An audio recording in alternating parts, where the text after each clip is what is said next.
Students, और मैं आपकी एजुकेटर आकृति सेठ आज आपके लिए लेके आई हूँ lecture number 48 of Indian penal code.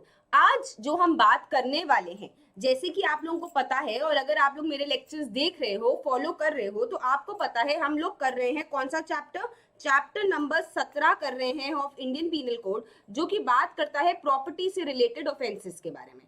Property के रिलेटेड ऑफेंसेस जब हम पढ़ रहे हैं तो आपको पता है कि हम लोगों ने क्या करा था। मैंने आपको बताया था, क्योंकि ये चैप्टर थोड़ा सा बड़ा है तो मैं एक बारी में नहीं कराऊंगी आपको, मैं इसको छोटे छोटे पार्ट्स में आप लोगों के लिए डिवाइड करूंगी, जिससे कि आप लोगों के लिए एक दिन में बहुत ज्यादा इंफॉर्मेशन ना हो जाए और आप लोग बोर ना हो और ये बाउंसर की तरह आपके ऊपर से ना चला जाए। ठीक है, तो हम लोगों ने क्या क्या करा। हम लोगों ने पढ़ा थेफ्ट क्या होता है, हमने पढ़ा एक्सटॉर्शन क्या होता है, रॉबरी क्या होता है, डकैती क्या होता है। उसके बाद हम लोगों ने चीटिंग पढ़ा। चीटिंग के बाद हम लोगों ने क्रिमिनल मिसअप्रोप्रिएशन पढ़ा, सीबीटी पढ़ा जो होता है क्रिमिनल ब्रीच ऑफ ट्रस्ट। उसके बाद हम लोगों ने मिसचीफ का ऑफेंस पढ़ा और फिर हमने पढ़ा पिछले लेक्चर में स्टोलन प्रॉपर्टी क्या होती है। जो भी प्रॉपर्टी आप क्या कर रहे हो, थेफ्ट, एक्सटॉर्शन, रॉबरी या फिर डकैती से या फिर क्रिमिनल मिसअप्रोप्रिएशन या सीबीटी से आप जो प्रॉपर्टी हासिल करते हो उसको हम स्टोलन प्रॉपर्टी कहते हैं। ये हमने सेक्शन 410 में अच्छे से डिटेल में हम लोगों ने पढ़ा, काफी सारी इलस्ट्रेशंस भी हमने इसके साथ करी। ठीक है, अब जो कॉन्सेप्ट हमें आज करना है वो है क्रिमिनल ट्रेसपास, और सेक्शन 441 से लेके 462 तक हम आज कवर करने वाले हैं आज के इस लेक्चर में। यही हमारा एजेंडा है। अब जब हम बात करते हैं कि क्रिमिनल ट्रेसपास क्या होता है, तो अगर आप किसी की प्रॉपर्टी में घुस जाते हो उसकी परमिशन के बिना, उसको अनॉय करने के लिए, उसको इरिटेट करने के लिए, उसको न्यूसेंस कॉज करने के लिए, तो आप कर रहे हो उस प्रॉपर्टी में क्रिमिनल ट्रेसपास। आप लोगों ने देखा होगा कई लोग अपनी प्रॉपर्टी के बाहर एक बोर्ड लगाते हैं, ट्रेसपासर्स विल बी प्रोसिक्यूटेड। क्या मतलब होता है इसका? कई बार हमारे आसपास लीगल चीजें होती हैं, लॉ से रिलेटेड चीजें होती हैं, हर एक चीज को कोई ना कोई लॉ गवर्न करता है, बट अक्सर इंसान जो होता है वो इतना इग्नोर होता है, इग्नोरेंस करता है कि उसको पता ही नहीं होता कि इसका मतलब क्या है। ट्रेसपासर विल बी प्रोसिक्यूटेड का क्या मतलब है? अगर आप किसी की प्रॉपर्टी में घुसते हो या फिर उस प्रॉपर्टी में घुसते हो और वहां पे रहते हो उसकी परमिशन के बिना, without the consent of that person, और आपका इंटेंशन था गलत, खुराफाती इंटेंशन था, मेंजरिया था, आप गिल्टी इंटेंशन से उसकी प्रॉपर्टी में घुसे थे और आप उसको कॉज करना चाहते थे अनोयंस, इरिटेशन, न्यूसेंस, तो आप गिल्टी हो क्रिमिनल ट्रेसपास के। 441 से 462 सेक्शंस हैं जो आज हम कवर करने वाले हैं। किन सब स्टूडेंट्स के लिए बैच रेलेवेंट है, किन सब स्टूडेंट्स के लिए लेक्चर नंबर 48 रेलेवेंट है, तो आपको क्या ध्यान देना है। अगर आप एक जुडिशरी एस्पिरेंट हो और आप पीटी या फिर मेंस के लिए अपीयर करने वाले हो, तो ये वाला पोर्शन बहुत रेलेवेंट है, क्योंकि अक्सर इसमें से क्वेश्चन आ जाता है। क्लैट एस्पिरेंट के लिए भी लीगल एप्टीट्यूड, जैसे कि मैंने बोला करंट लीगल नॉलेज आपके पेपर में पूछी जाती है पैसेज के फॉर्म में, तो कुछ टर्मिनोलॉजीज होती हैं, लीगल टर्म्स होती हैं, लीगल मेथड्स होते हैं, जिनके बारे में आपको अवेयर होना, जिनके बारे में आपको नॉलेज होना बहुत जरूरी है। सिमिलरली अगर आप एक एलएलबी स्टूडेंट हो तो बहुत बार ये वाला जो क्वेश्चन है, criminal trespass, house breaking, lurking trespass, ये सारी चीजें आपसे कई बार आपके सेमेस्टर एग्जाम में पूछी जाती हैं, तो ये आप लोगों के लिए भी बहुत रेलेवेंट हो जाता है। और ये एक ऐसा पोर्शन है प्रॉपर्टी से रिलेटेड ऑफेंसेस का कि आप इसको बिल्कुल भी छोड़ के नहीं जा सकते हो। कुछ अप्रोक्सीमेटली 20 सेक्शंस हैं जो हम लोगों को करने हैं, 21 सेक्शंस हैं जो हम लोगों को करने हैं आज कवर। ठीक है, बट आप लोगों को फिक्र नहीं करनी है, ये नहीं सोचना है ओहो बहुत सारे सेक्शंस है कैसे कवर करेंगे, बहुत ज्यादा बर्डन हो जाएगा माइंड के ऊपर, बिल्कुल भी नहीं ये करना है। आप लोगों को एक बार डिटेल में ये सब कुछ मेरे साथ पढ़ना है, उसके बाद वही अप्रोच रखनी है जो ये फ्लो चार्ट्स मैं आपके लिए बनाती हूँ। इन फ्लो चार्ट्स को आप लोगों को या तो डाउनलोड कर लेना है या फिर अपने पास स्क्रीनशॉट के तरीके से रखना है, और अपने एग्जाम के टाइम पे इन स्क्रीनशॉट से, इन फ्लो चार्ट से आप लोगों को एक कॉन्सेप्ट रिवाइज करना है। तो आज हम लोग क्या डील करने वाले हैं, हम लोग डील करने वाले हैं क्रिमिनल ट्रेसपास के कॉन्सेप्ट से, और देखते हैं कि आज के हमारे टारगेट क्या है। हम इंट्रोडक्शन पढ़ेंगे कि क्यों पढ़ना है क्रिमिनल ट्रेसपास, क्या जरूरत है इसको पढ़ने की, क्रिमिनल ट्रेसपास का कॉन्सेप्ट क्या है, उसके इसेंशियल एलिमेंट्स क्या है, इसेंशियल इंग्रेडिएंट्स क्या है, वो पढ़ेंगे, और aggravated forms of criminal trespass भी आज हम पढ़ने वाले हैं। डिसऑनेस्टली अगर आप ब्रेक ओपन करते हो कोई भी ऐसा प्रॉपर्टी, कोई भी ऐसा कंटेनिंग प्रॉपर्टी, तो उसका क्या होगा, कौन से सेक्शंस वो डील करता है, वो भी आज हम कवर करने वाले हैं।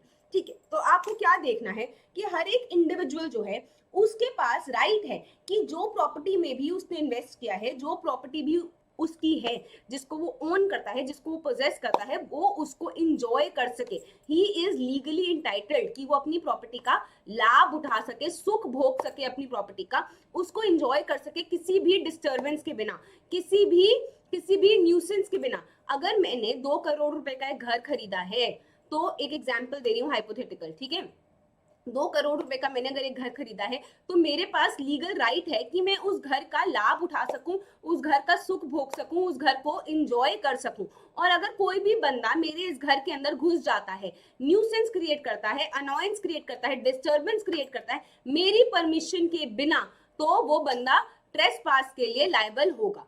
तो क्या देखना है कि जो ट्रेसपास का ऑफेंस है, ये अपने आप में एक सिविल रॉन्ग तो है, बट डिफेंडेंट को आप क्या कर सकते हो, उसको आप डैमेजेस के लिए सू कर सकते हो। बट अगर आप ट्रेसपास कर रहे हो और आपकी जो इंटेंशन है वो क्रिमिनल इंटेंशन है, आपकी मेंस रिया है, गिल्टी माइंड है, तो वो अपने आप में क्रिमिनल ट्रेसपास बन जाएगा। तो क्या समझना है, अगर ये घर है, ये घर ए का है, और अगर बी इस घर के अंदर घुसता है, क्रिमिनल ट्रेसपास करता है without his consent, without permission, उसको अनोयंस कॉज करने के लिए, तो he will be guilty for the offence of, he will be guilty for the offence of trespass. और अगर ये सब कुछ किसके साथ हो रहा है, क्रिमिनल इंटेंशन के साथ हो रहा है, मेंसरिया के साथ हो रहा है, तो he will be guilty for the offence of trespass. तो बेसिकली आपका हक बनता है, आपका राइट बनता है कि आप अपनी प्रॉपर्टी को एंजॉय करो। अब प्रॉपर्टी 2 तरीके की होती है, आपको पता है, मूवेबल भी हो सकती है और इमूवेबल भी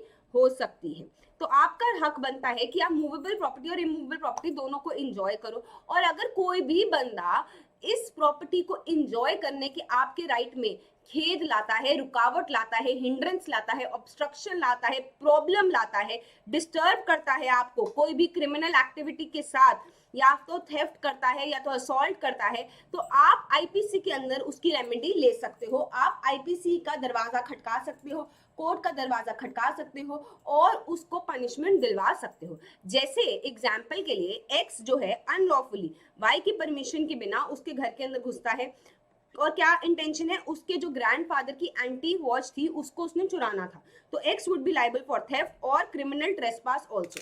थेफ्ट हम लोग 378 ऑलरेडी पढ़ चुके हैं, हमारे पिछले लेक्चर्स में हम लोग थेफ्ट पढ़ चुके हैं, या फिर आप लोग अपने कॉलेज में भी पढ़ के आए हो कि any person who with dishonest intention moves या फिर takes away the property out of possession of that person, और ये जो कर रहा है without the consent, without the permission कर रहा है, तो वो थेफ्ट के लिए गिल्टी होगा। बट जब ये बंदा एक्स जो है अनलॉफुली किसी के घर के अंदर घुस रहा है, चोरी करने के लिए घुस रहा है, बट घर के अंदर तो घुस रहा है ना, पहले तो घर के अंदर घुसा, तो he will be liable for criminal trespass. और दूसरा एक्ट उसने क्या किया, उसने चोरी करी, तो he will be liable for theft also. तो क्या देखना है कि अगर कोई भी बंदा आपको आपकी प्रॉपर्टी को एंजॉय नहीं करने देता, जो आपका राइट है उसको वो एंजॉय नहीं करने देता, और हिंड्रेंस क्रिएट करता है, डिस्टर्बेंस क्रिएट करता है, कोई भी क्रिमिनल एक्टिविटी करता है, तो he will be liable under this section.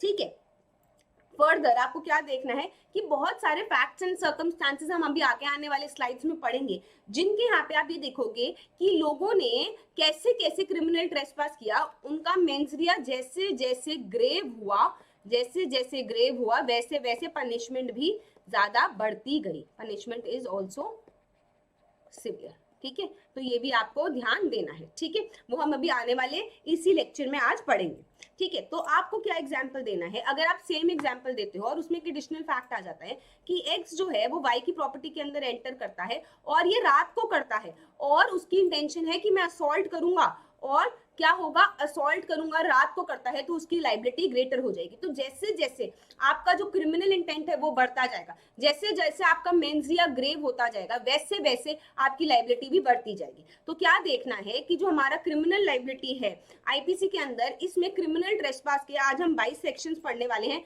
I am sorry, I stand corrected, पहले 20 और 21 बोला था, तो हम लोग आज 22 सेक्शन पढ़ने वाले हैं, सेक्शन 441 से लेके 462 तक। और आपको क्या समझना है कि क्रिमिनल ट्रेसपास एक चीज हो गई, बट अगर आप किसी के घर के अंदर रात को घुस रहे हो, आपकी इंटेंशन है कि मैं असॉल्ट करूंगा, थेफ्ट करूंगा, और आप और गलत आपका इंटेंशन है, क्रिमिनल इंटेंशन आपकी बढ़ती जा रही है, आपका जो मेंसरिया है वो बढ़ता जा रहा है, तो आपकी पनिशमेंट भी बढ़ती जाएगी। ये चीज को आपको ध्यान में रखना है, ठीक है। अब क्या देखना है, आपको ध्यान रखना है ये फ्लो चार्ट, ये आपको बहुत हेल्प करेंगे।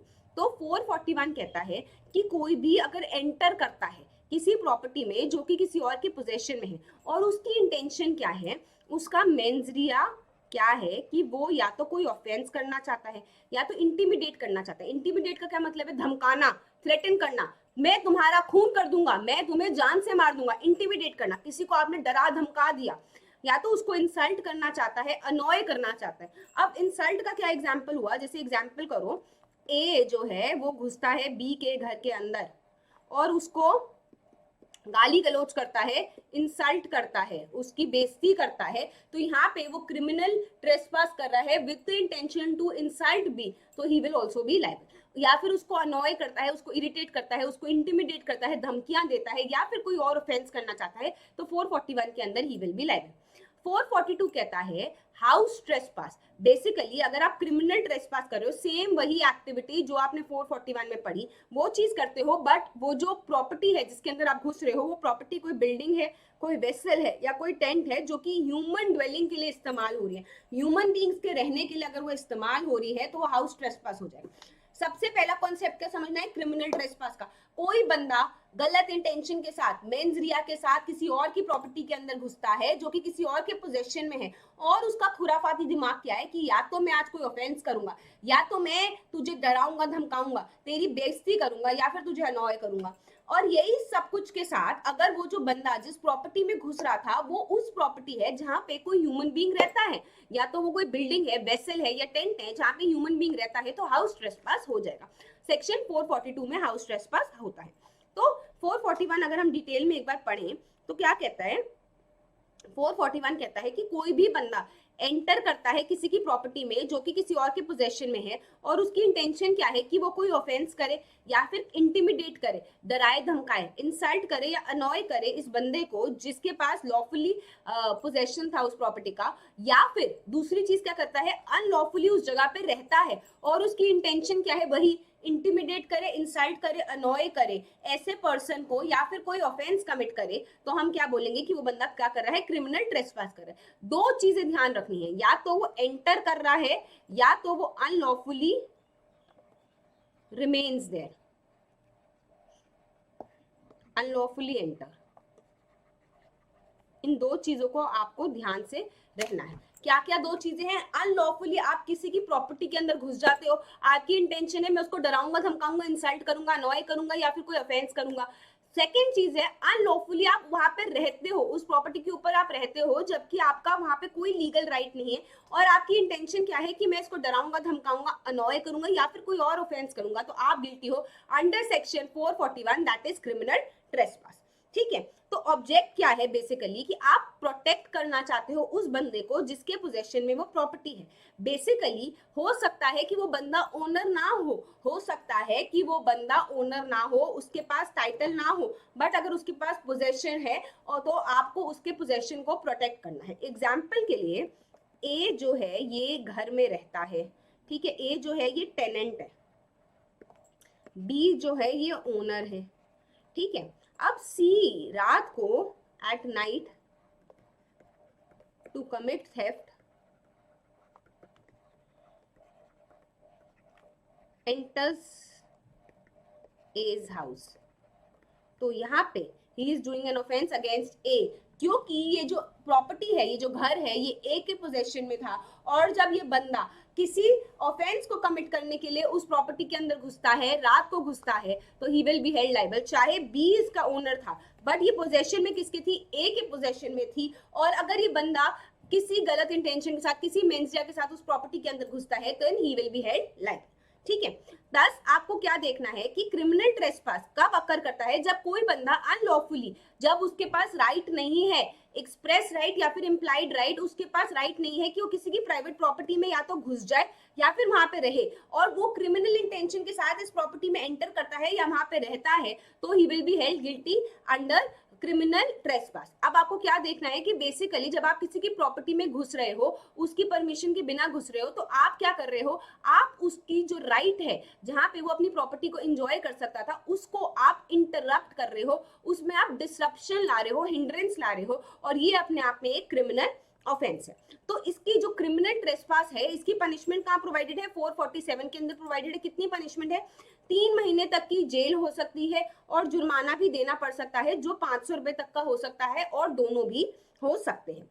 तो क्रिमिनल ट्रेसपास का आपको दो चीजें जो ध्यान में रखनी है, वो दो चीजें क्या हैं कि या तो आप किसी की प्रॉपर्टी में एंटर करते हो विद क्रिमिनल इंटेंट, या फिर आप लॉफुली एंटर करे थे बट वहां पे आप रह जाते हो विद क्रिमिनल इंटेंट कि मैं सामने वाले को हार्म कॉज करूंगा या फिर अनोयंस कॉज करूंगा। अब जैसे कि ए जो है ये बी के घर के अंदर घुसा क्रिमिनल इंटेंट के साथ, इंटर करा। अब एक और एग्जांपल है, ए जो है वो बी के घर के अंदर घुसा क्योंकि वो था अर्बन क्लैप वाला एसी की सर्विस करने आया था। ओके, एसी की सर्विस कर रहा था। अब उसने देखा कि इस घर में तो बहुत सारा माल है, बहुत सारी प्रॉपर्टी है, बहुत ज्यादा सोने जेवरात पड़े हुए हैं, खुले पड़े हुए हैं, और यहाँ पे तो मैं कोई भी ऑफेंस कर सकता हूँ। और वो यहाँ पे रिमेन करता है और क्रिमिनल इंटेंशन के साथ करता है कि मैं करूंगा थेफ्ट, मैं करूंगा चोरी इस सब माल की, तो he will also be held liable for criminal trespass.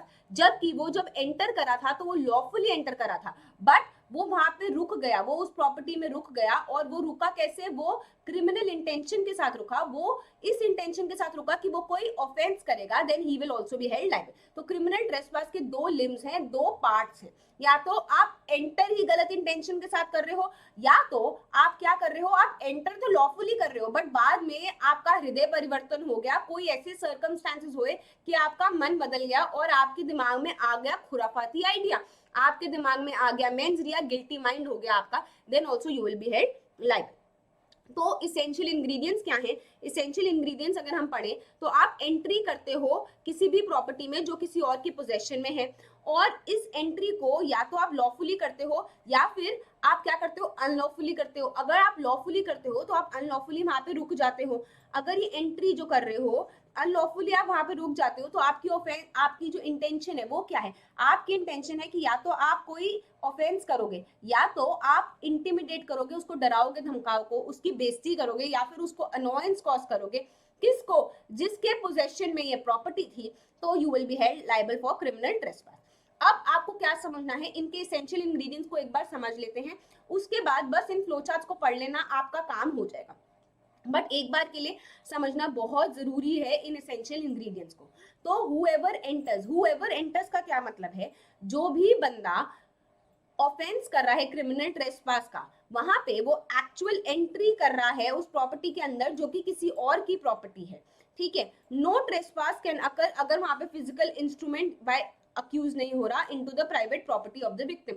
तो बेसिकली आपको फिजिकली एंट्री करना जरूरी है, हुएवर एंटर्स बहुत जरूरी है कि आप उस प्रॉपर्टी के अंदर घुस रहे हो, या तो लॉफुली घुस रहे हो या फिर अनलॉफुली घुस रहे हो, but you are entering that property. Entering का मतलब होना चाहिए एक्चुअल एंट्री। अगर एक्चुअल फिजिकल एंट्री नहीं हो रही है तो and you can not be held liable under the offence of criminal trespass, ठीक है। अब state of Calcutta versus Abdul Sarkar के केस में क्या हुआ, कोर्ट ने क्या बोला, कंस्ट्रक्टिव एंट्री जो कि एक सर्वेंट करता है उसको आप एंट्री नहीं मार सकते हो। जब आपको क्या बात करनी है, आपको बात करनी है क्रिमिनल ट्रेसपास की। तो यहाँ पे क्या माना जाएगा, जब कंस्ट्रक्टिव एंट्री हो रही है किसी भी सर्वेंट के द्वारा, हम उसको एंट्री नहीं मानेंगे for the purpose of this section. For instance X जो है throws garbage outside Y's house on a daily basis. In this case, X may be liable for nuisance, but he has not committed criminal trespass as कोई entry नहीं हुई है। अगर आप किसी के घर के बाहर कूड़ा फेंकते हो तो आप न्यूसेंस के लिए लायबल तो हो सकते हो, बट आप क्रिमिनल ट्रेसपास के लिए लायबल नहीं होगे क्योंकि आप उसके घर के अंदर तो घुसे ही नहीं, ठीक है। तो प्रॉपर्टी की जब हम बात कर रहे हैं, जो प्रॉपर्टी यहाँ पे है उसका मतलब है मूवेबल प्रॉपर्टी भी हो सकती है, इमूवेबल प्रॉपर्टी भी हो सकती है। बेसिकली अगर आप रॉन्गफुल एंट्री कर रहे हो किसी के प्लेन के अंदर, किसी की बस के अंदर, किसी की गाड़ी के अंदर, तो वो मूवेबल प्रॉपर्टी है, उसकी भी वही पनिशमेंट है जैसे कि आप किसी के घर के अंदर, किसी के टेंट के अंदर, किसी के ड्वेलिंग हाउस के अंदर एंट्री कर रहे हो। तो बेसिकली जो प्रॉपर्टी का मतलब इस्तेमाल किया जा रहा है यहाँ पे इस सेक्शन के पर्पस के लिए, वो मूवेबल प्रॉपर्टी भी हो सकती है, इमूवेबल प्रॉपर्टी भी हो सकती है। अगर आपकी गाड़ी खड़ी है यहाँ पे, ठीक है, आपकी गाड़ी खड़ी है और कोई बंदा आपकी गाड़ी में जबरदस्ती घुस जाता है, तो वो क्रिमिनल ट्रेसपास माना जाएगा। तो फर्क नहीं पड़ता कि ये मूवेबल प्रॉपर्टी है या फिर इमूवेबल प्रॉपर्टी है, ठीक है। तो अब धनंजय वर्सेस प्रवोत चंद्र बिस्वास का केस पढ़ते हैं। Accused drove away from the boat of the possessor after attacking him. Court ने क्या बोला कि इसको आप क्रिमिनल ट्रेसपास मानोगे even though it was a movable property. Boat की बात हो रही है बट इसको भी हम मूवेबल प्रॉपर्टी है, फिर भी हम इसको क्रिमिनल ट्रेसपास मानेंगे। तो आपको क्या देखना है कि प्रॉपर्टी का मतलब मूवेबल प्रॉपर्टी भी हो सकता है, इमूवेबल प्रॉपर्टी भी हो सकता है, बट क्या नहीं हो सकता, इनकॉर्पोरियल प्रॉपर्टी या फिर कुछ भी जिसको आप टच नहीं कर सकते, जैसे कि आपके आईपीआर की चीजें होती है, पेटेंट राइट्स होते हैं, इंटेलेक्चुअल प्रॉपर्टी राइट्स होते हैं, वो प्रॉपर्टी नहीं होंगे for the purpose of criminal trespass. But क्या क्या प्रॉपर्टी हो सकती है, मूवेबल प्रॉपर्टी भी हो सकती है, इमूवेबल प्रॉपर्टी भी हो सकती है, बट इनकॉर्पोरियल प्रॉपर्टीज जो होती हैं जैसे कि आपके इंटेलेक्चुअल प्रॉपर्टी राइट्स हो गए, पेटेंट्स हो गए, ट्रेडमार्क्स हो गए, ये अपने आप में प्रॉपर्टी नहीं होंगे for the meaning of criminal trespass, ठीक है। अब पोजेशन ऑफ अनदर का क्या मतलब है, किसी और के पोजेशन में होनी चाहिए वो चीज। तो बेसिकली जो विक्टिम है, जो कह रहा है कि मेरी राइट को इन्फ्रिंज किया गया है, उसके लिए क्या जरूरी है कि वो किसी और के पोजेशन में हो, जो विक्टिम है उसके पोजेशन में हो। मेयर पोजेशन अपने आप में सफिशिएंट है कि आप किसी को क्रिमिनल ट्रेसपास के लिए लाइबल ठहरा सकते हो। ओनरशिप का होना जरूरी नहीं है, जैसे कि मैंने आपको टेनेंट वाला एग्जांपल दिया। अब कोई किराएदार है, वो कहेगा कि जी मैं इस घर में रहता हूँ। अब कोई चोर अगर उसके घर में घुस जाता है, क्रिमिनल इंटेंशन के साथ घुसता है, तो दैट चोर will be liable for criminal trespass, but that tenant is not that किराएदार is not the owner of the property. कोई फर्क नहीं पड़ता हमें, हमें किस चीज से फर्क पड़ता है कि वो प्रॉपर्टी उसके पोजेशन में थी या फिर नहीं थी, ठीक है। तो पोजेशन ऑफ अनदर का मतलब ओनरशिप से नहीं है, पोजेशन का मतलब है कि वो आपके पास होनी चाहिए, आप उसके पोजेशन में होने चाहिए, ठीक है। However, it is not necessary that the person having the possession or the owner of the property to be present at the time when the trespassing is occurred. तो बेसिकली जब मैं कह रही हूँ यहाँ पे ये ए जो है ये टेनेंट है, ये इसका घर है, ये जो बी है ये ओनर है, ओके। इसने 3 साल की लीज पे ये घर लिया हुआ है। सी जो है इस प्रॉपर्टी के अंदर घुस जाता है टू कमिट थेफ्ट, ठीक है। अब क्या हुआ, यहाँ पे ए जो है वो गया हुआ है हॉलिडे पे गोवा, और इसके पीछे से सी जो है वो कमिट करता है थेफ्ट इसके घर में घुस के, तो he will be liable for 378, also he will be liable for criminal trespass, ठीक है। तो आपको ये चीज ध्यान देनी है कि जरूरी नहीं है कि जो बंदे के पोजेशन में प्रॉपर्टी है उस टाइम पे वो बंदा प्रेजेंट होना चाहिए। हो सकता है कि वो बंदा कहीं और हो सकता है कि वो बंदा अपने ऑफिस गया हो, हॉलिडे पे गया हो, does not matter. For instance, writing love letters or delivering them to a girl's house against her will would amount to criminal trespass, even if जब आप उसको डिलीवर कर रहे थे वो लड़की घर पे नहीं थी और वो अपने कॉलेज गई हुई थी। तो क्या ध्यान देना है कि अगर आप इलीगली किसी के घर के अंदर घुसते हो, चाहे वो बंदा उस टाइम पे अपने घर पे हो या ना हो, वो प्रॉपर्टी जो है उसके कंस्ट्रक्टिव पोजेशन में तो थी ना। जब ये जो किराएदार है ए गोवा हॉलिडे मनाने गया था, तो इस घर की चाबी किसके पास थी, ए के पास थी। घर के अंदर का सामान किसका था, ए का था, तो पोजेशन में किसके था, ए के पोजेशन में था। और जब सी उसके घर के अंदर घुसता है, उसकी परमिशन के बिना घुसता है, डिसऑनेस्ट इंटेंशन के साथ घुसता है, उसको अनॉयंस कॉज करने के लिए या फिर कोई चोरी करने के लिए, कमिट एन ऑफेंस करने के लिए या फिर उसको इंटिमिडेट करने के लिए, अनॉय करने के लिए करता है, then he will be liable under this section, ठीक है। तो आपको क्या देखना है, सबसे इंपॉर्टेंट इसेंशियल इंग्रेडिएंट क्या है, इंटेंशन। आपको ये प्रूव करना जरूरी है कि जो सामने वाला था उसकी इंटेंशन गलत थी, उसका मेंजरिया था। अगर आप ये प्रूव कर लो कि इंटेंशन जो अक्यूज की है was not to insult, harm या अनॉय द ओनर या फिर पोजेसर, तो अपने आप पे क्रिमिनल ट्रेसपास नहीं होगा। तो इंटेंशन क्या बन जाती है, इंटेंशन बन जाती है साइन क्वा नॉन। साइन क्वा नॉन का क्या मतलब होता है, इसेंशियल इंग्रेडिएंट, इसेंशियल एलिमेंट। कि आपको जब भी क्रिमिनल ट्रेसपास प्रूफ करना है तो आपको ये प्रूफ करना जरूरी है कि सामने वाले की इंटेंशन क्या थी, सामने वाले की इंटेंशन थी कि या तो वो इंसल्ट करना चाहता था, हार्म करना चाहता था, अनॉय करना चाहता था, या फिर वो कोई क्रिमिनल ऑफेंस करना चाहता था, तभी वो उसकी प्रॉपर्टी में घुसा था। तो इंटेंशन को प्रूव करना बहुत जरूरी है। जो टेस्ट है कि आपको डिटरमाइन कैसे करना है कि जो एंट्री करी गई है वो इंटेंट के साथ थी या नहीं थी, आपको उस चीज को देखना बहुत जरूरी है। तो Punjab national bank limited versus all India Punjab national bank employees federation का हम केस पढ़ते हैं।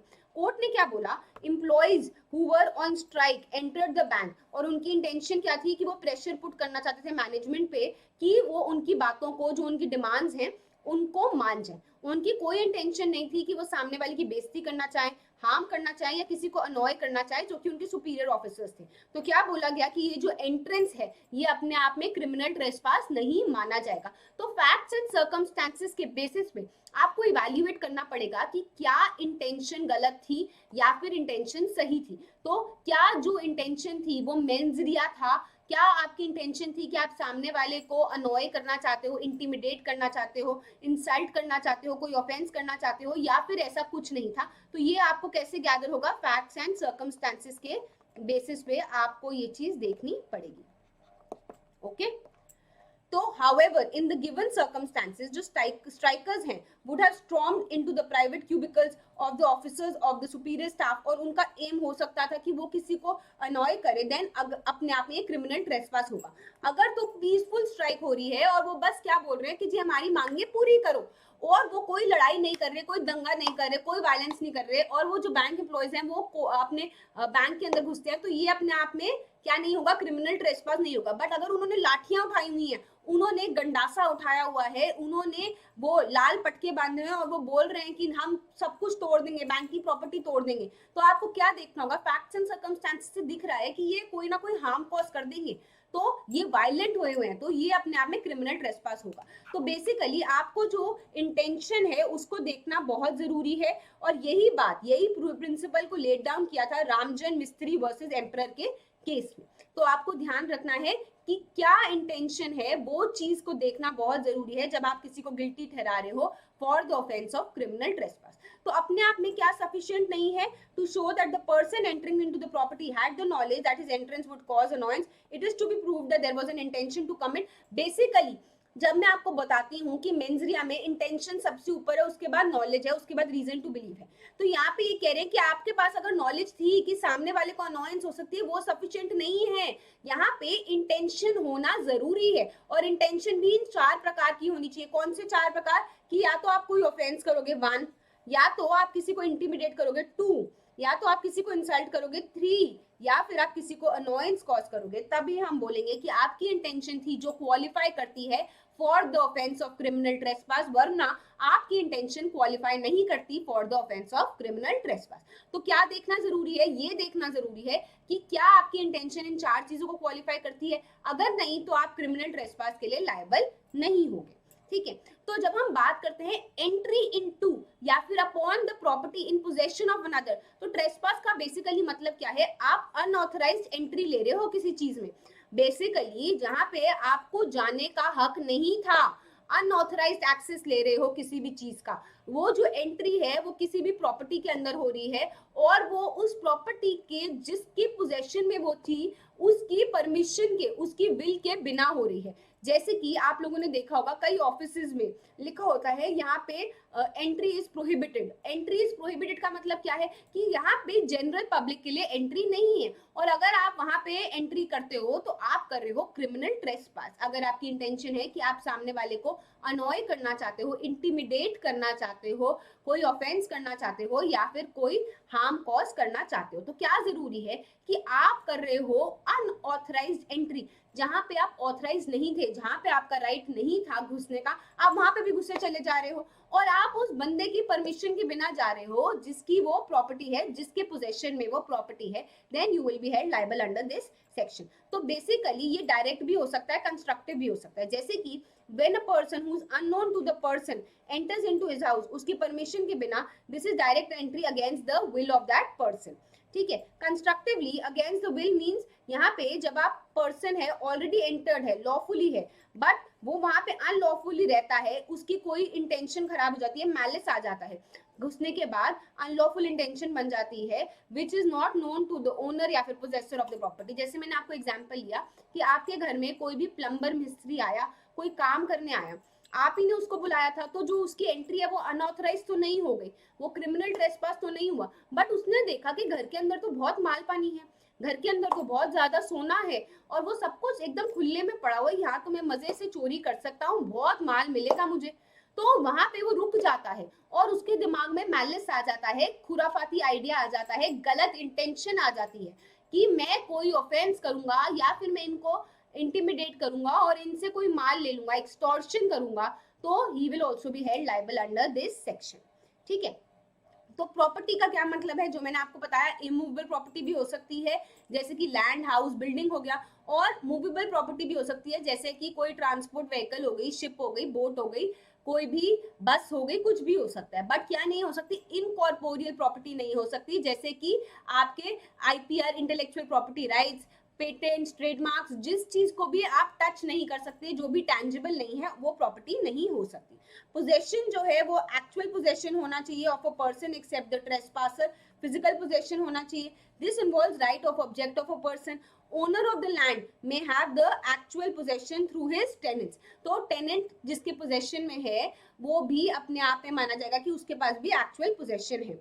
अब आपको क्या ध्यान रखना है कि जो ये एंट्री है ये लॉफुल थी और बाद में जाके ये बंदा जो है अनलॉफुली यहाँ पे रह जाता है।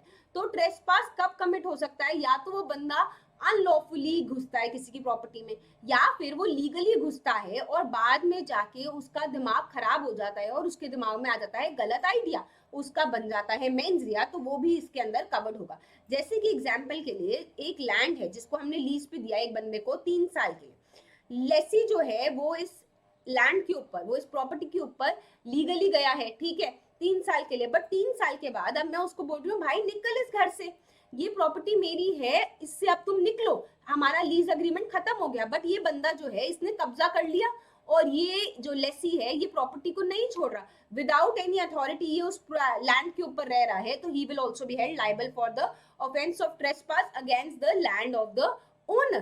तो आपको क्या ध्यान देना है, जब आप किसी को किराए पे घर देते हो, जितने टाइम पीरियड के लिए आपने उसको वो घर दिया है उतने टाइम पीरियड के लिए वो उस घर में आपकी परमिशन से रह रहा है, बट जब आपकी जो लीज अग्रीमेंट है, रेंट अग्रीमेंट है, वो खत्म हो गया और उसके बाद भी वो उस प्रॉपर्टी से नहीं निकल रहा, तो he will also be held liable for criminal trespass, because घुसा तो वो एंटर तो प्रॉपर्टी में लीगली हुआ था, बट अब वो उस प्रॉपर्टी में रिमेन कर रहा है और वो इलीगली रह रहा है, अनलॉफुली रह रहा है, आपकी परमिशन के बिना रह रहा है, उसकी इंटेंशन जो है वो इन चारों में से कोई भी है, तो he will also be held liable for the offence of criminal trespass. ठीक है। अब क्या देखनी है, या तो ये एंट्री जो है ये ठीक हुई थी और ये अनलॉफुली यहाँ पे रह जाता है कि इसको कोई ऑफेंस कमिट करना है, तो मेंजरिया क्या है आपका कि इंटेंशन है कि कोई ऑफेंस करेंगे with the act of trespass. ठीक है।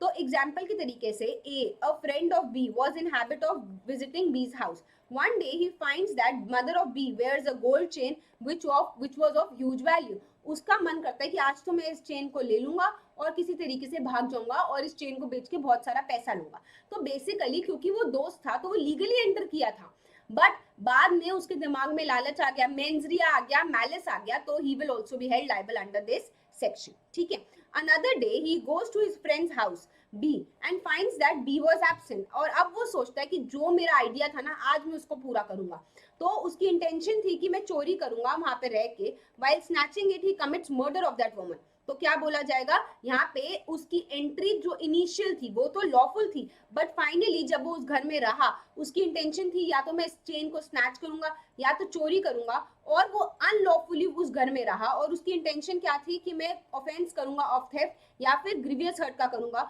और जैसे ही वो उस घर में रहा और उसकी इंटेंशन थी गलत, उसकी इंटेंशन थी कि मैं चोरी करूंगा या फिर कोई ऑफेंस करूंगा, तो वहां पे आपका ऑफेंस ऑफ क्रिमिनल ट्रेसपास अपने आप में कंप्लीट हो गया। तो आपको क्या ध्यान रखना है कि अगर आप लॉफुली किसी प्रॉपर्टी में एंटर करते हो बट बाद में आपके मन में लालच आ जाता है, बाद में आपकी जो इंटेंशन है वो गलत हो जाती है, then also you will be held liable under this section. ठीक है। तो बेसिकली जो ये एंट्री थी वो एंट्री तो लीगल थी, बट आप बाद में अनलॉफुली वहां पे रहते हो और आपकी अब इंटेंशन क्या है कि आप किसी को इंटिमिडेट करोगे, इंसल्ट करोगे या अनॉय करोगे, तब भी आप गिल्टी होगे अंडर दिस सेक्शन। तो क्या देखना है, बहुत ही वाइड मतलब है जब हम अनॉयंस की बात करते हैं। अनॉय का जो मतलब है वो बहुत ही वाइड कनोटेशन यूज करी गई है, ठीक है। For example A and B जो है वो हस्बैंड एंड वाइफ है, सी एक फ्रेंड है of B, the wife used to visit her at their house, but after some time जो हस्बैंड है उसको पसंद नहीं आ रहा और वो अपनी बीवी को कहता है कि इसको मना कर दो घर आने से।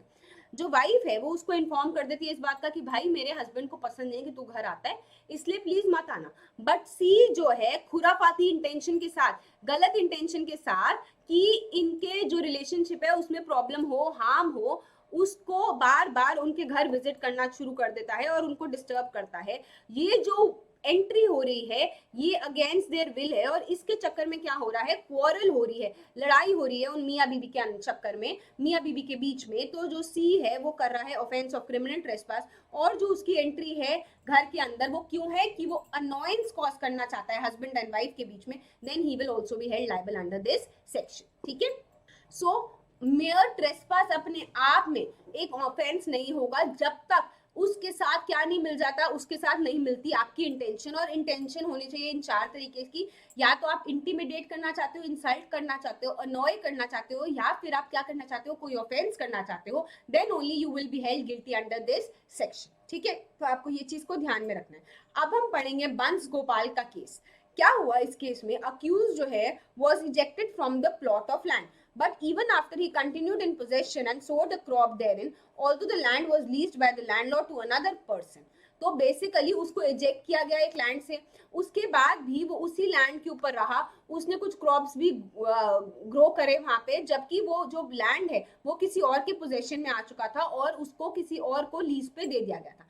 After the crop had been cut and the land was lying fallow, the lessee entered into the possession but was forcefully ousted by the accused. It was held that the accused acquired no fresh right by forcibly cultivating the plot after his ejectment and he was guilty for criminal trespass। तो basically अगर आप किसी को lawfully अपने यहाँ पे अपने land पे उसको एज अ लेसी रखते हो, अब आपकी जब लेसी की लीज अग्रीमेंट खत्म हो गया उसके बाद आपने उसको बोला टाटा बाय बाय और आपने उसको इजेक्ट कर दिया उस लैंड से, बट फिर भी वो उसी के पोजेशन में है, वो उस कब्जा छोड़ नहीं रहा है, वहां पे अपनी खेती बाड़ी कर रहा है, अपने क्रॉप्स को ग्रो कर रहा है, उस लैंड को कल्टीवेट कर रहा है, then he will be liable for criminal trespass because whatever he is doing, though he entered lawfully, he entered legally, but now he is remaining on that land with unlawful intention, with illegal intention, then he will be liable for the offense of criminal trespass।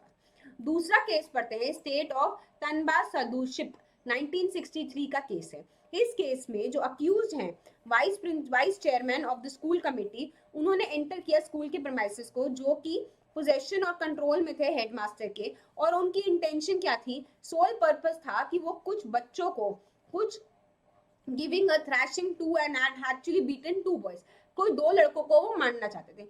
He insulted the headmaster, उनको abuse किया and also wanted to beat him। It was held that उन्होंने क्या किया है, offence किया है of criminal trespass, क्योंकि उन्होंने पोजेशन में था स्कूल उस हेडमास्टर के, उनके कंट्रोल में था। अब ये बंदा जो वाइस चेयरमैन है ये घुसा स्कूल के अंदर, इसकी इंटेंशन क्या थी कि ये किसी को मारना चाहता था, ऑफेंस करना चाहता था, इंसल्ट करना चाहता था, इंटिमिडेट करना चाहता था, तो he has done the offence of criminal trespass, ठीक है। अब हमें क्या पढ़ना है, aggravated forms of criminal trespass हमें पढ़ना है। अब जब आपने पढ़ लिया कि क्रिमिनल ट्रेसपास क्या होता है 441 के अंदर, 442 के अंदर आपने पढ़ा कि क्रिमिनल ट्रेसपास अगर आप किसी ह्यूमन ड्वेलिंग की जगह पे कर रहे हो तो आप कर रहे हो हाउस ट्रेसपास। तो बेसिकली जब आप क्रिमिनल ट्रेसपास कर रहे हो और अगर वो डिफरेंट मैग्नीट्यूड्स का है तो डिफरेंट पेनल्टीज भी उनके ऊपर लगेंगी। तो बेसिकली क्या देखना होगा कि जब आप ट्रेसपास कर रहे हो उसका पर्पस क्या था, उसका नेचर क्या था, और जो ऑफेंस है वो कितना एग्रेवेटेड था, कितना ज्यादा ऑफेंस था, उस हिसाब से आपको स्पेसिफिक पनिशमेंट्स लगेंगी, और ये हमारे आने वाले सेक्शन में हम पढ़ने वाले हैं। ठीक है। तो ट्रेसपास जब आप किसी की प्रॉपर्टी में करते हो जहाँ पे कोई बंदा जो है वो रिसाइड करता है और अपनी बिलोंगिंग्स को रखता है, ये अपने आप में एक एग्रीवेटेड फॉर्म ऑफ ट्रेसपास बन जाता है। और क्या होता है कि हर एक बंदे को जहाँ पे वो रहता है उसका जो सामान होता है उसको उसको प्रोटेक्ट करने का राइट होता है। तो बेसिकली जब आप ट्रेसपास करते हो किसी भी बंदे के घर पे जहाँ पे वो इंसान रहता है तो you will be liable for 442 house trespass के लिए आप लाइबल होंगे। तो हाउस ट्रेसपास का सेक्शन क्या कहता है एक बार ये भी पढ़ लेते हैं। तो कोई भी बंदा अगर क्रिमिनल ट्रेसपास करता है, एंटर करता है किसी की प्रॉपर्टी में या फिर रिमेन करता है, कहाँ पे, बिल्डिंग में, टेंट में या फिर वेसल में, और जो ये चीज इस्तेमाल हो रही है ह्यूमन ड्वेलिंग के लिए या फिर वर्शिप के लिए या फिर ऐसी जगह जो कि किसी लोगों के कस्टडी में है, वो वहां पे रहते हैं, तो he will be liable for house trespass. अब क्या पढ़ना है, लर्किंग हाउस ट्रेसपास का क्या मतलब है। अगर आप छुपते छुपाते कंसील करते हुए ओनर के से आप हाउस ट्रेसपास करते हो तो 443। अगर आप लर्किंग हाउस ट्रेसपास करते हो छुपते छुपाते सनसेट के बाद और सनराइज से पहले करते हो और रात को आप ये चीज कर रहे हो तो 444। ठीक है। तो बेसिकली हाउस ट्रेसपास के भी दो एग्रीवेटेड फॉर्म हो सकते हैं, तो उनको क्या देखना है। 443 में आप क्या कर रहे हो, आप ट्रेसपास कर रहे हो और आपने प्रिकॉशन ली है कि आप इस चीज को छुपाना चाहते हो, कंसील करना चाहते हो उस बंदे से जिस बंदे का राइट है कि वो आपको एक्सक्लूड कर सके, इजेक्ट कर सके आपको इस जगह से, बेसिकली जिसके पोजेशन में है वो प्रॉपर्टी। कौन सी प्रॉपर्टी है, बिल्डिंग, टेंट या वेसल, जो कि किसी भी ह्यूमन ड्वेलिंग के लिए इस्तेमाल हो रही है। अगर आप छुपते छुपाते कर रहे हो कि जिसके पोजेशन में है उसको पता ना चले तो you will be liable for 443। ठीक है। अगर आप यही सारी चीजें कर रहे हो सनसेट के बाद और सनराइज से पहले रात को कर रहे हो तो you will be liable under 444, that is lurking house trespass by night. ठीक है। अब 445 पढ़ते हैं, हाउस ब्रेकिंग, किसी के घर के अंदर घुस जाना। 6 तरीके से होता है ये। तो आपको 445 एक बहुत ही इंपॉर्टेंट सेक्शन है जो आपको पढ़ना है। और आपको क्या ध्यान रखना है स्टूडेंट्स, आपको एक बार डिटेल में मेरे साथ पढ़ना है, उसके बाद इस फ्लो चार्ट को अच्छे से ध्यान रखना है, इन 6 तरीकों को अच्छे से ध्यान रखना है। तो अगर आप पैसेज बनाते हो अपने लिए या फिर बेटर हो, या फिर आप ऐसा पैसेज बनाते हो जो कि इंटेंडेड नहीं था कि कोई भी ह्यूमन बीइंग एंटर करे, या फिर कोई ऐसा पैसेज बनाते हो जो अनइंटेंडेड है by the occupier to open, या फिर आप कोई ताले को खोलते हो, या फिर आप क्रिमिनल फोर्स का इस्तेमाल करते हो, असॉल्ट का इस्तेमाल करते हो, थ्रेटनिंग करते हो, या फिर आप अनफास्टन करते हो कोई ऐसा पैसेज जिसको रोका गया था, जिसको बांधा गया था कि इससे कोई भी बंदा आए ना, तो आप कर रहे हो हाउस ब्रेकिंग। बेसिकली अगर आप जबरदस्ती किसी के घर के अंदर घुस रहे हो तो आप कर रहे हो हाउस ब्रेकिंग। और हाउस ब्रेकिंग इन 6 तरीकों से होता है। हाउस ब्रेकिंग बाय नाइट, अगर यही चीज आप सनसेट के बाद और सनराइज से पहले कर रहे हो then you will be guilty under 446। ठीक है। अब एक बार इनको डिटेल में हम लोग पढ़ लेते हैं। तो हाउस ट्रेसपास के एग्रीवेटेड फॉर्म्स जो हैं वो क्या है, house breaking and governed by 445 और 446, क्योंकि वो हो जाता है house breaking by night. Okay.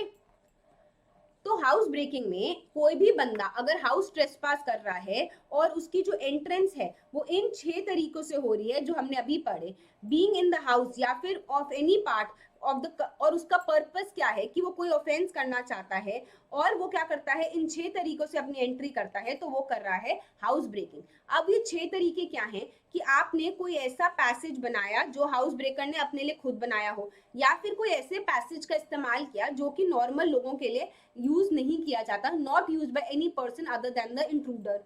ठीक है। या फिर आपने कोई ऐसा पैसेज खोल दिया जिससे आप कमिट कर रहे हो हाउस ब्रेकिंग, जिसकी इंटेंशन नहीं थी कि आप उसको खोलोगे, या आपने कोई ताला खोल दिया, या फिर आपने क्रिमिनल फोर्स का इस्तेमाल किया और आपने एंट्रेंस करी, या फिर आप भाग गए, या फिर आपने एंट्री करी या फिर आप भाग गए कोई ऐसे ताले को खोल के, कोई ऐसे पैसेज को खोल के, फास्टनड अगेंस्ट द एंट्रेंस या फिर एग्जिट।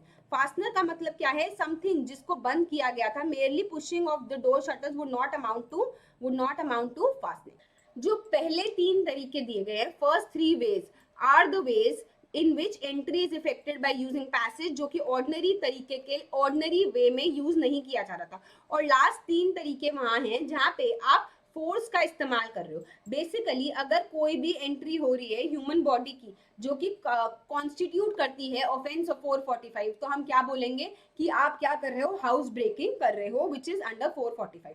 अब आप क्या कर रहे हो, 3 एसेंशियल इंग्रेडिएंट्स हैं क्या, या तो आप ट्रेसपास कर रहे हो या तो आप हाउस ट्रेसपास कर रहे हो, और ये सब कुछ आप इन 6 तरीकों से कर रहे हो, तो आप कर रहे हो हाउस ब्रेकिंग जो कि 445 के अंदर दिया गया है। हाउस ट्रेसपास किसी भी एग्रीवेटेड फॉर्म में होता है, और अगर वो टाइम के बेसिस पे देखा जाए, अगर तो आप ड्यूरिंग द डे टाइम करते हो तो 445, और अगर आप रात को करते हो बेसिकली सनसेट के बाद और सनराइज से पहले अगर आप करते हो तो हाउस ब्रेकिंग बाय नाइट हो रहा है, which is under 446 of IPC. ठीक है, अब आपको क्या देखना है, 446 में क्या दिया हुआ है, अगर आप कोई भी बंदा हाउस ब्रेकिंग कर रहा है और सनसेट के बाद और सनराइज से पहले कर रहा है, तो he will be liable for house breaking by night 446 के अंदर।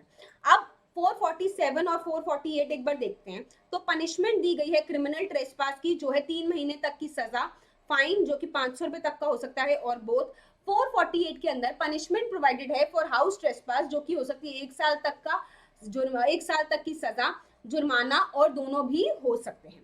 ठीक है, अब हाउस ट्रेसपास की जब हम बात कर रहे हैं तो पनिशमेंट 448 के अंदर क्या दी गई है, 1 साल की।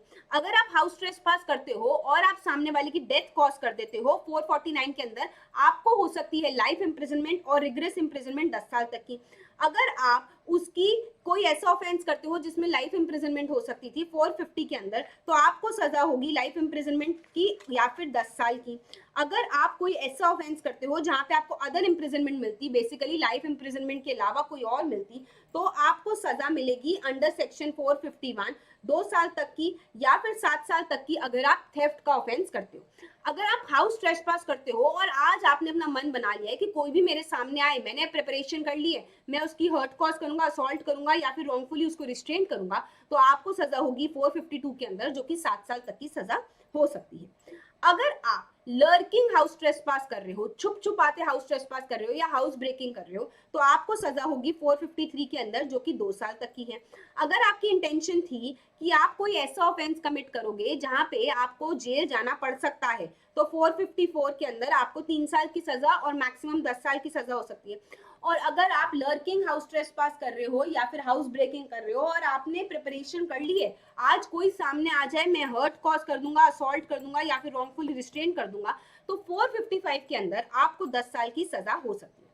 अगर आप लर्किंग हाउस ट्रेसपास करते हुए या फिर हाउस ब्रेकिंग करते हुए सामने वाले को ग्रीवियस हर्ट कॉज कर देते हो, तो 459 के अंदर आपको सजा हो सकती है लाइफ इंप्रिजनमेंट की या फिर 10 साल की।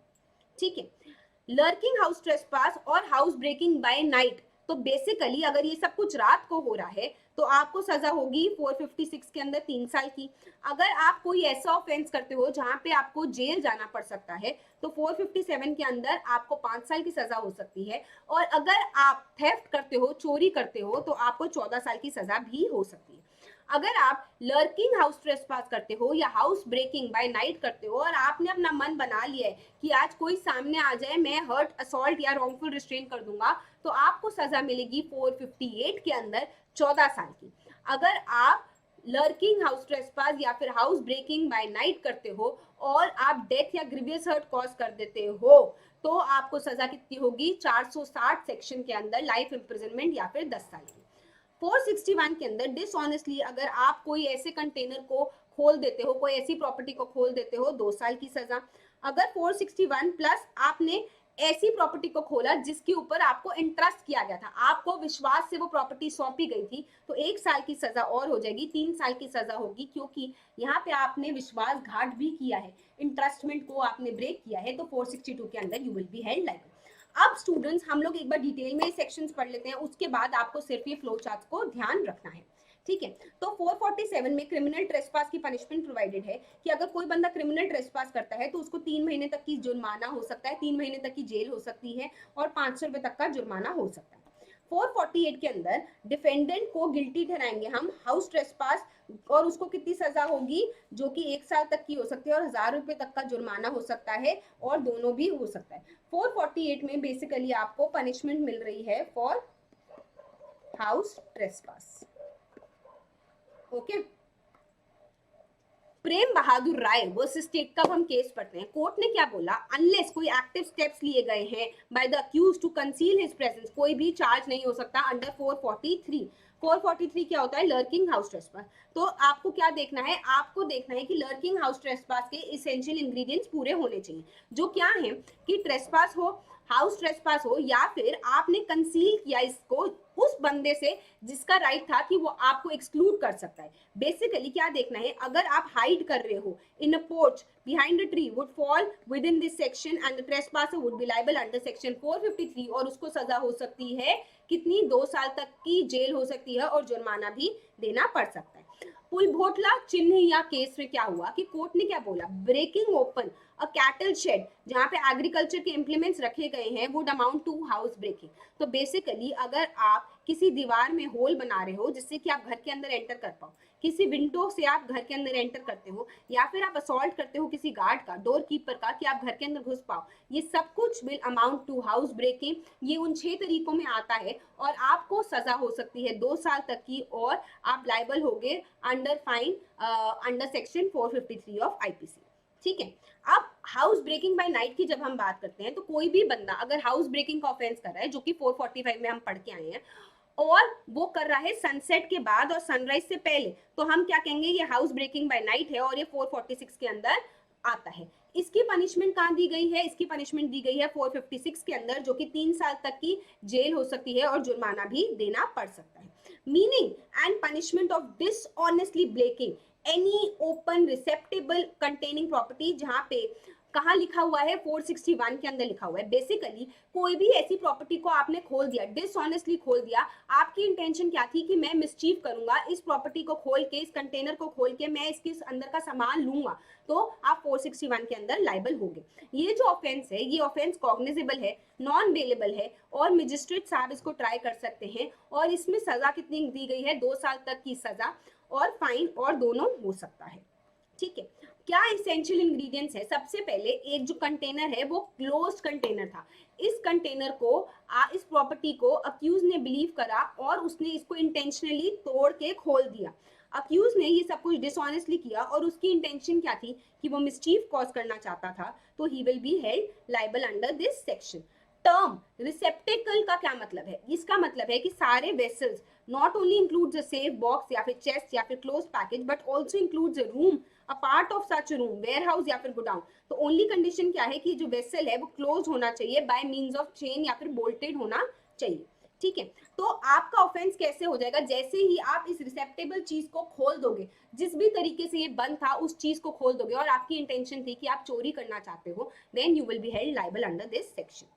462 के अंदर अगर आपको इस चीज के साथ इंटरेस्ट करा गया था, बेसिकली इंटरेस्टमेंट आ गई, 461 प्लस इंटरेस्टमेंट, आपके ऊपर बिलीव किया गया था कि आप इस चीज का ध्यान रखोगे और विदाउट हैविंग अथॉरिटी आपने उसको खोल दिया, आपकी इंटेंशन थी कि मैं मिसचीफ करूंगा या फिर ब्रेक ओपन करूंगा, अनफास्टन करूंगा, तो आपको सजा हो सकती है 3 साल तक की जेल और जुर्माना भी देना पड़ सकता है।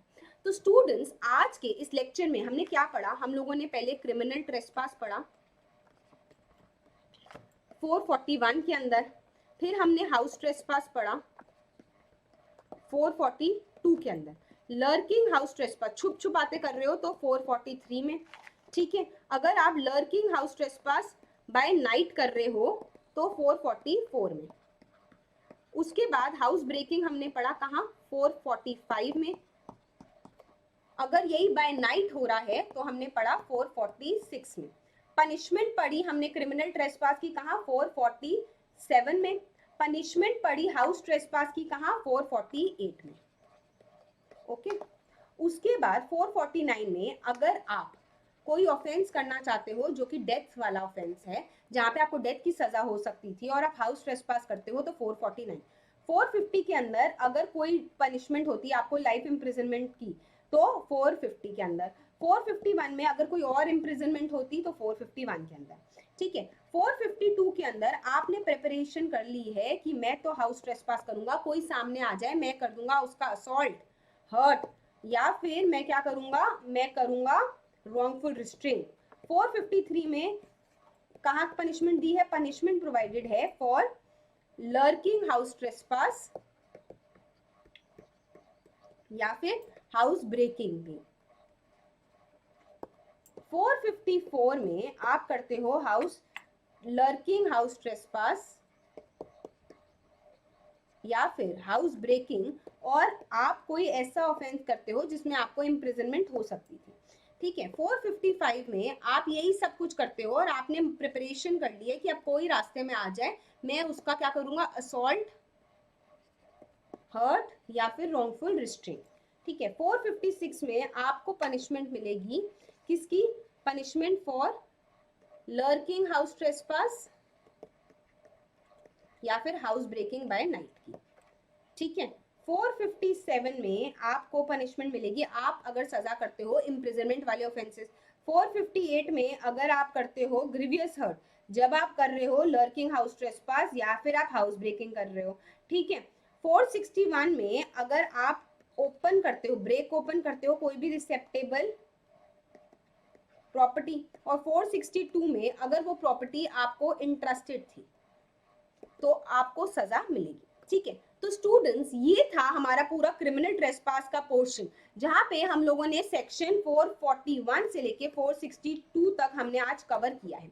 आई होप आप लोगों को मजा आया हो। आप लोगों को क्या करना है, पीडब्ल्यू की ऐप डाउनलोड करनी है, लॉ सिलेक्ट करना है, फाउंडेशन बैच सिलेक्ट करना है, और जाके सिलेक्ट करना है आपको आईपीसी। वहां जाके आपको क्लास नोट्स मिल सकते हैं, आप लोगों को हमारे लेक्चर्स दोबारा देखने को मिल सकते हैं जहां आप रिवाइज कर सकते हो, और आपको मिल सकती हैं डेली प्रैक्टिस पेपर्स। आप लोगों को टेलीग्राम का चैनल भी ज्वाइन करना है जहां पे आपको रेगुलर अपडेट्स मिल सकते हैं। तो जुड़े रहिए लॉ वाला के साथ for good quality content, and जल्द मिलते हैं मेरे आने वाले नेक्स्ट लेक्चर में। Have a good day students, thank you so much for today's session.